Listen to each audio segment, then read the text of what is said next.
We got a tweet from ALX. Joy Behar is worried Trump will pull Maddow off and The View off the air. You know, I saw that meme. I can't remember who said it. They said, Lord, or was it Aaron McIntyre? He said, Lord, give me the Trump the left has created in their delusional minds. So here's the clip. Let's play it. So you said recently that you thought that you, as an outspoken critic, could be a target yourself. Some people think that sounds overdramatic, but I'm right there with you. I think that he is so vindictive that he will go after, however he has to, through the IRS maybe, or even, through sponsors to get us off the air maybe, or you. Yeah. How seriously should we be taking that? Well, so I was asked, am I worried about me? And my answer was, I'm worried about all of us. I'm no more worried about me than I am worried about everybody in the country. I think it's bad to have somebody saying, give me as much power as you can in this country so I can use it to go after other Americans. So I can use it to go after these subhuman internal enemies and I'll destroy them. Like, that's just not a good system for anybody. And I don't think anybody's safe if that's the sort of basis on which he wants to get more power. Well, remember when Nixon had an enemies list? That was a proud moment for a lot of people if they were on the enemies list. Maybe we need to turn it around like that. Well, I think that if he decides that he's going to go after you or me or anybody who's well known, we have resources. We'll likely be fine. But I think there's a pattern where he picks out individual people and effectively terrorizes them. But there's Stormy Daniels wearing a bulletproof vest to get into the courthouse, right? Once you have political violence, you have fascism following that. So Stormy Daniels chose to be in this space, but I just want to point out how they're telling on themselves. Yeah. The things they are doing, they're like, oh, Trump might do what we do. Yeah, Trump might do the exact things that we have done. I don't know, let's say to Mike Lindell, who had all of his products pulled out of stores, or I don't know, Donald Trump, who's been the target of specific persecution. Or when she mentions the little guy, like, we have resources, we'll be fine. Yeah, when the big tech companies, for leftist reasons, went after all of these smaller Trump-supporting accounts. Or when the Jan Sixers, like the list could go on. It's crazy to me that but what's interesting to me is it feels like Joy Behar has no idea. She's like, it hadn't even occurred to her that the things that she is describing are things that they're actually doing. Whereas Rachel Maddow feels like she's like, well, as these are strategies we have observed, they might turn them on us. And it makes me think that there is sort of a level of sheep-minded Democratic voter that is like, no, but like when we're doing it, or this stuff is different because it's for justice and those people are bad. And she's like throwing out political violence because, 2020 was marked by left-wing rioters that destroyed cities, but that is not political violence to her. It's very weird. Whereas Rachel Maddow knows this is something that's happening, and that's why she's fearful of it. She is at least appearingly cognizant of the fact that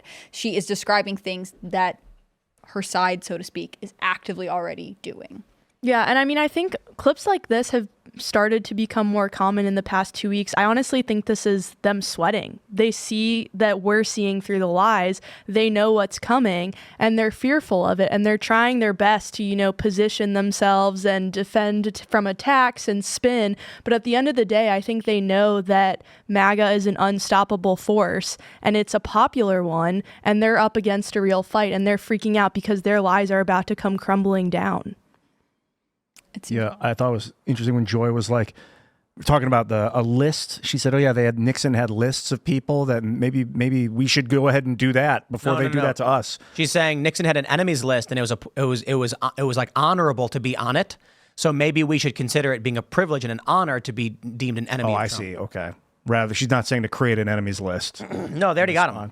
I just also think there's a level of narcissism. Like, the first thing Trump is going to do, his top priority is getting The View off the air. He never took a show off the air, as far as I know, when he was president. No, he's not going to take a show off the air. He never shut a radio station down, not like Zelensky did. He never did he get anybody fired from their role in the news industry? I don't think he got one person fired. As far as I know, but we do know that that reporter from the Tennessee Star, who was publishing the manifesto, he's facing legal retribution for that. For what?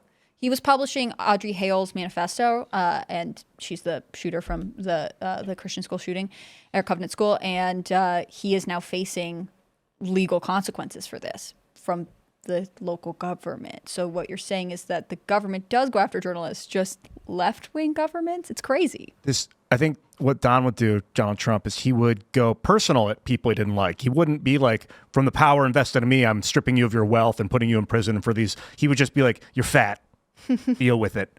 And like, But the problem is, when he became president, he had all these people behind him, this new crowd of like sycophants that were willing to like live and die by the words, hypothetically, theoretically, or whatever, metaphorically. And so when he would insult people, there's this armada of people that would come and insult the person, in addition, that he didn't have before he ran for president. When he went from popularity 1 to 100 magnitudes, 100 times more popular. So that, I think, when people criticize like his bullying tactics or his like going at people one-on-one, it became kind of spiraled out of his control. When he would insult someone, it wasn't just like a one-on-one anymore. So I see why people are concerned with that behavior, but he didn't exhibit it that much. Like Rosie O'Donnell, he would duke it out with her. But that was only pre-2016 election. Yeah, it was real early in his career as a politician. If even, he didn't really do it. Did he do it after he was president a little bit? No. Other people, he didn't go too hard in the, I mean, I don't know. I don't watch his stuff, but he wasn't like too hard in the paint with individuals. I mean, the question is, does Joy Behar think that Biden has the power to be able to, and I mean, if Tucker Carlson was still on Fox or, anyone else, like, could he shut down a station that's privately owned? Does she think that's how this works? Or she thinks that Trump is suddenly going to invent powers that Biden doesn't already have? Like, it's so illogical because it's ultimately deeply emotional. Because again, and I say this, I feel like too often, but I'm going to be a broken record here.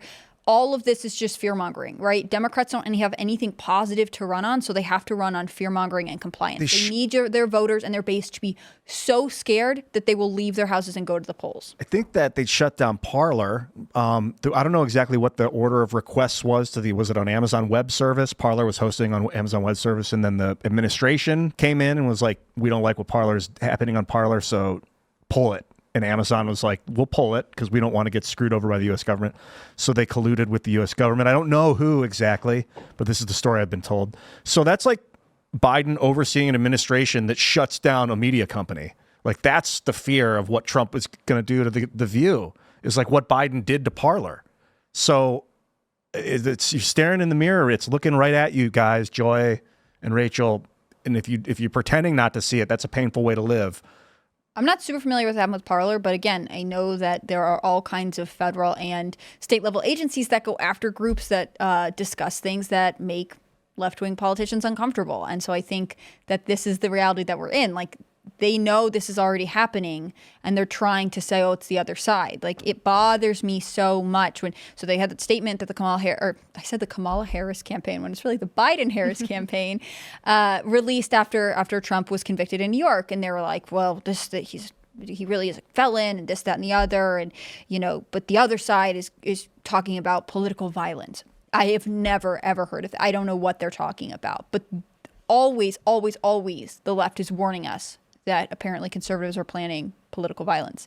Doesn't that seem like they are trying to scare their own base and to be ready to, I don't know, perpetrate their own political violence? It seems crazy to me.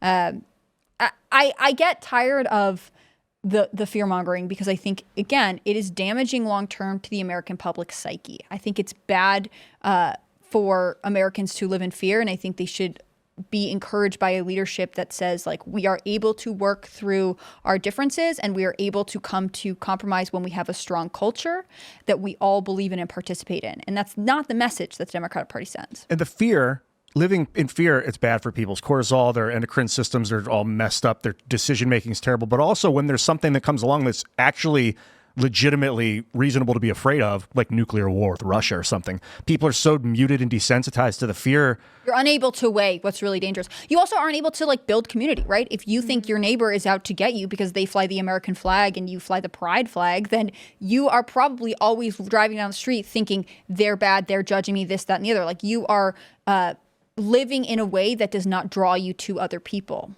And I think that's really destructive. I don't know how you feel about this. If you're hoping that Joy Behar is going to get pulled from the air, or if you're, thinking that perhaps it's Biden who's perpetrating this. Lord, give me the Trump they've made up in their delusional minds. That's how I feel. I mean, I was already going to vote for Trump, but if he's going to get rid of The View, that's going to make me run to the polls on November 5th. To be fair, I think the View's getting rid of themselves. Like, all these networks are just... They're dying out. Yeah, they don't know what... They're addicted to their audience, but their audience is dramatically changing, and so they don't know what to do. They should have Trump on weekly He would just be, That would it be ratings gold fireworks for them. Yeah. I mean, they should honestly be thanking him even now. He provides the entire content for their, I think, 3-hour-long show. It's just Trump talk all day long. It'd be so great. Even if he was president and he went on there and just talked policy and they're just yelling at him to shut up. And he's like, no, you listen to me. Like, without it becoming cruel. That'd be so entertaining. Oh, it'd be they all kind of amazing know each television. other. They're all like Joy and Don are like old broken New York. Not really broken, but That's the funny thing. These people like Whoopi Goldberg, they all used to fawn over President Trump. They loved him. He was a Hollywood icon. But now, he runs for president, puts America first, and they hate him. Thanks for watching this clip from Timcast IRL. Make sure to check out the live show Monday through Friday at 8 p.m. on this channel. Subscribe, and we'll see you all there.